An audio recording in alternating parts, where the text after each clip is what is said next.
The tiered time of use rate structure within MyEyedro allows you to define specific rates depending on how much electricity has been consumed during what time of day. Double-click on a time band to modify any of its fields. Here you can set the label, kilowatt-hour range, time frame, and cost. Modifying a time band's kilowatt-hour range will update all rows in the same tier. So if I were to adjust the top of our range to 1500, all of tier 1 will adjust to match. Time bands belonging to the surrounding tiers will automatically adjust their kilowatt-hour range to avoid leaving any gaps. As you can see, tier 2 now begins at 1500. Modifying a time band's time frame will update the surrounding rows within the same tier.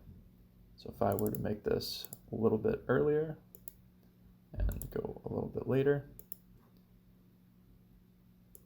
you'll see the row above and below have adjusted. To add a time band to an existing tier, select any row that belongs to that tier and then click the Add Time Band button.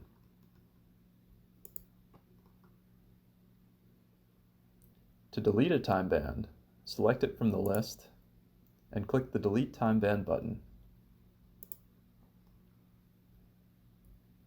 It's important to note that each tier must have at least one time band. To add a tier, select the Add Tier button. To delete a tier, select any row that belongs to it and click the Delete Tier button. So if we want to remove tier 2 here, delete tier.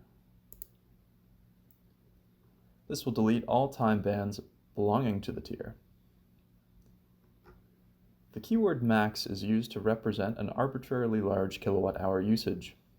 It is important to note that the first tier must start at 0 and the last tier must end at max. Likewise, the first and last time band in a tier must start and end at 12 a.m. respectively. Thank you for watching.